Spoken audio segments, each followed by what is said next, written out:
자, 오늘 우리가 함께 볼 하나님의 말씀은 역대상 5장 23절부터 26절입니다.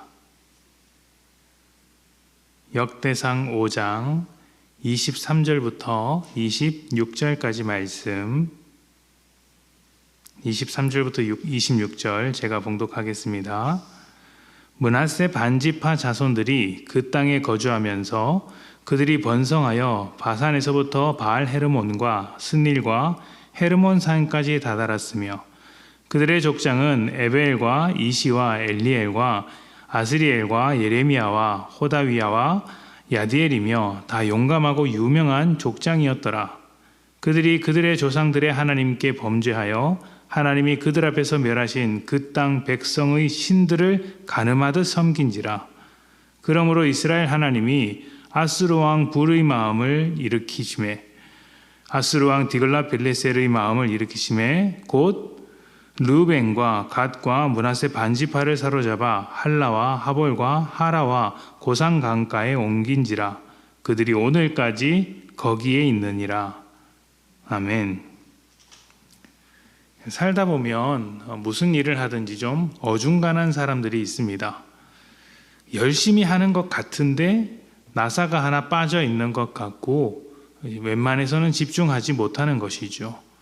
왜 그럴까요? 마음이 콩밭에 있어서 그렇죠.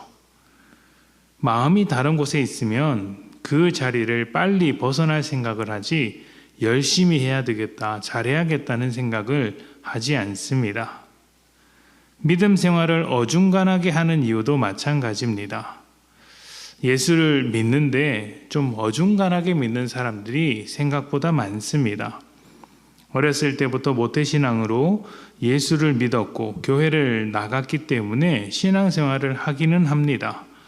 예배도 나름대로 열심히 드리고 그렇게 교회 사역도 잘 헌신합니다. 그런데 막상 삶의 깊은 면을 들여다보면 믿지 않는 사람과 어떤 차이가 있는지 구별되지 않을 때가 있습니다.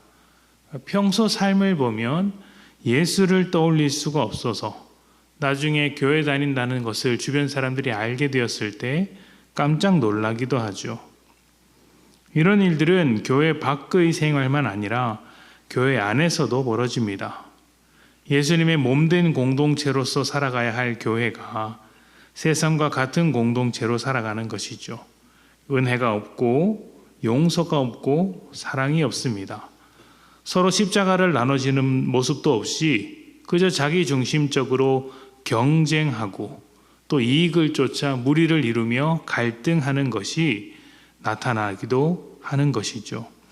왜 이런 일들이 벌어지게 될까요? 마음이 콩밭에 있기 때문입니다.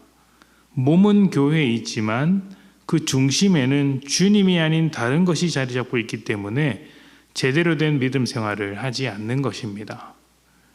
오늘 말씀을 보면 요단강 동쪽 편에 자리 잡은 지파들에 대한 이야기가 나옵니다. 가나안 땅을 정복할 당시 요단강을 건너기 전 미리 자리 잡은 세 지파입니다. 르우벤과 갓 지파, 그리고 므낫세 반 지파, 절반의 므낫세 지파라는 것이죠. 이들은 용맹하게 전투했고 그 지역에서 유명한 지도자들을 배출하기도 했습니다. 그 지역 내에서 막강한 영향력을 가지고 있었던 것이죠. 그런데 시간이 흐를수록 변질되었습니다. 하나님과 함께 승리하던 자들이 우상을 가늠하듯 섬긴 것입니다. 이 가늠하듯 섬겼다라는 표현이 참 인상적입니다. 가늠이라는 것도 다른 사람에게 마음을 주는 것에서부터 시작하는 것 아니겠습니까? 하나님의 백성이라는 이름을 가졌어도 그 중심에, 마음에, 삶의 모든 선택의 기준에 하나님이 없으면 그것이 곧 우상숭배라는 것입니다. 요단강 동쪽은 서쪽보다 훨씬 풍요로운 땅입니다. 넓은 목초지가 있고 먹고 살만한 땅이죠. 아브라함의 조카 롯이 선택한 땅도 정확하게 일치하지는 않지만 이 주변에 있는 땅이라고 할 수 있습니다. 롯이 왜 소돔과 고모라가 있는 그 땅을 선택했겠습니까? 풍요로웠기 때문이죠.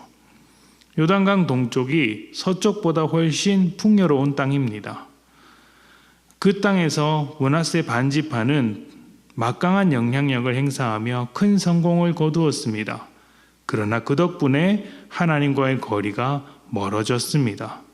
마음에 엉뚱한 것이 자리 잡게 되었고 풍요로운 것이 삶의 기준이 되었으며 원래 주인이었던 하나님은 점점 주변으로 밀려나게 된 것입니다. 우상숭배는 대단한 것이 아닙니다. 하나님이 내 중심에 있지 않으면 우리가 내리는 결정과 선택마다 하나님이 빠져 있으면 그것이 우상숭배입니다. 하나님의 자녀라는 이름을 가지고 있고 예수를 믿고 그리스도인이라는 별명을 가지고 있어도 교회를 다니고 있어도 예배를 드려도 하나님이 내 삶의 주인이 아니라면 그것이 곧 우상숭배로 흐를 수 있는 것이죠. 하나님은 므낫세 반지파의 우상숭배를 깨기 위하여 망하는 것까지 허락하셨습니다. 그들이 뿔뿔이 흩어져 아수리의 곳곳으로 다 흩어졌지 않습니까? 왜 망해야 했습니까? 그들의 성공이 우상숭배를 만들어냈기 때문에 하나님께서 성공을 제거하시고 실패로서 회개하게 하시는 것입니다. 우리도 마찬가지입니다. 하나님이 아닌 것을 중심에 둔다면 하나님은 그것을 깨뜨려서라도 돌아오게 하십니다. 우리를 포기하지 않기 때문에 하나님의 열심과 사랑이 우리를 포기하지 않고 그렇게라도 역사하시는 것이죠. 여러분의 마음은 어디에 있습니까? 콩밭에 있습니까? 아니면 하나님께 있습니까? 우리의 중심이 오직 하나님께만 있기를 소망합니다. 하나님과 함께 복된 삶이 되시기를 축복합니다. 우리 함께 기도하겠습니다.